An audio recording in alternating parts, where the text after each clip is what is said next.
सच कहा अल्लाह के नबी ने, शराब हर बुराई की जड़ है, हर बुराई की जड़। सुनन नसई की एक रिवायत मौजूद है, सुनन नसई की एक रिवायत मौजूद है। हजरत उस्मान गनी उस हदीस के रावी हैं, फरमाते हैं कि कौम बनी इसराइल के अंदर एक बहुत पक्का बड़ा परहेजगार आबिद इबादत गुजार था, जिसने अपनी पूरी जिंदगी इबादत में गुजार दी। उस इलाके के अंदर, उस बस्ती के अंदर एक बदकार औरत रहा करती थी, जिसका शौहर मर गया, बेवा थी, और वो नौजवान लोगों को तलाश किया करती थी। उसकी नजर उस आबिद पर पड़ गई, उस इबादत गुजार पर पड़ गई। उसने अपने घर के नौकर चाकरों को या किसी खादिमा से कहा कि फला फला औरत तुम्हें बुला रही है और एक मामले में तुम्हें गवाही देना पड़ेगी। उस बेचारे नेक आदमी ने, सुनन नसई हदीस के अल्फाज है, उस बेचारे आबिद ने सोचा कि एक गवाही का मामला है तो मुझे सच्ची सच्ची गवाही दे देना चाहिए।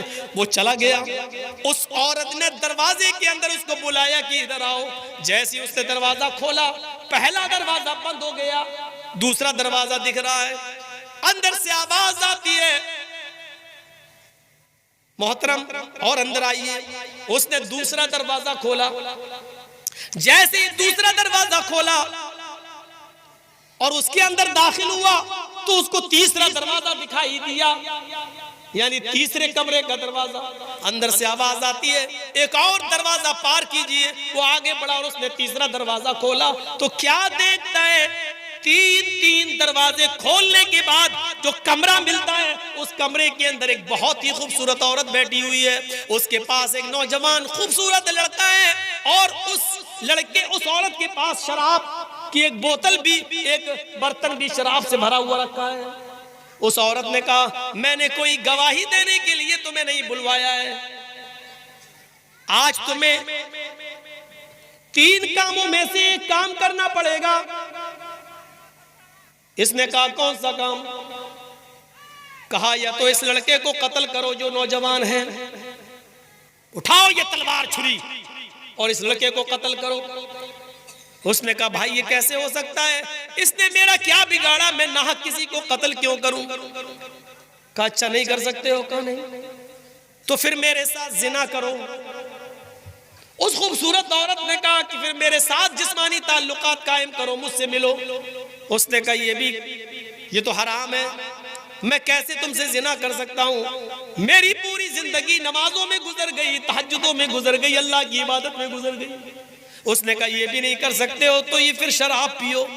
नौजवानों, शराब का नुकसान मैं तुम्हें बताना चाहता हूँ, इसलिए मैंने इस हदीस को पढ़ाया आपके सामने। सुनन नसई। इस आदमी ने जो पक्का नमाजी था, इबादत गुजार था, ये सोचने लगा कि मैं तो फंस गया, बाहर जाने का कोई रास्ता नहीं है।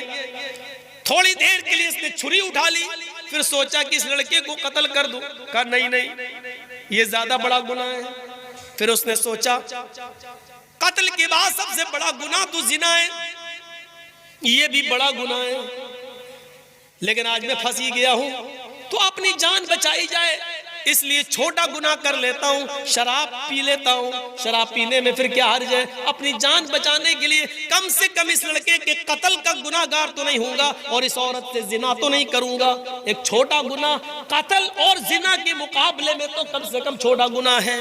उसने कहा ठीक है। फिर उसने वो पूरा का पूरा बर्तन जो शराब से भरा हुआ था उसको पी लिया। जिसने कभी शराब न पी हो, एकदम उसके दिमाग पे वो शराब चढ़ गई। फिर उस औरत ने शराब के नशे में उसको और चढ़ाया। फिर उसने वो चाकू उठाया और शराब का नशा जब बहुत ज्यादा चढ़ गया तो शराब के नशे में उसने उस नौजवान लड़के का कत्ल भी कर दिया। उसको कत्ल करने के बाद उस औरत ने उस शराबी को, उस शराब पीने वाले आबिद को उसने अपने ऊपर चढ़ाया और उसके बाद उसने अपने जिस्म के कपड़े उतार दिए और उसने शराब के नशे में उस औरत के साथ जिना भी कर लिया।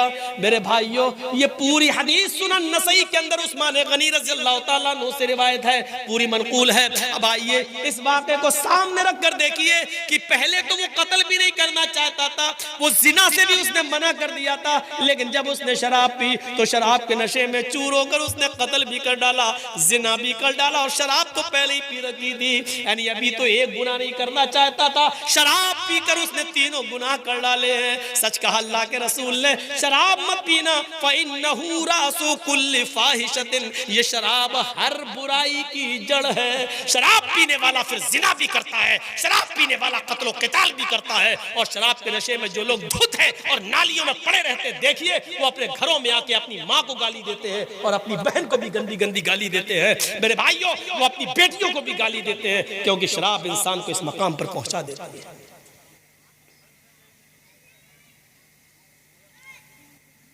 कहां हैं हम अपने मुआशरे पर, अपनी सोसाइटी पर नजर डालें कि आज हमारी शराब ने हमको कहां पहुंचा दिया।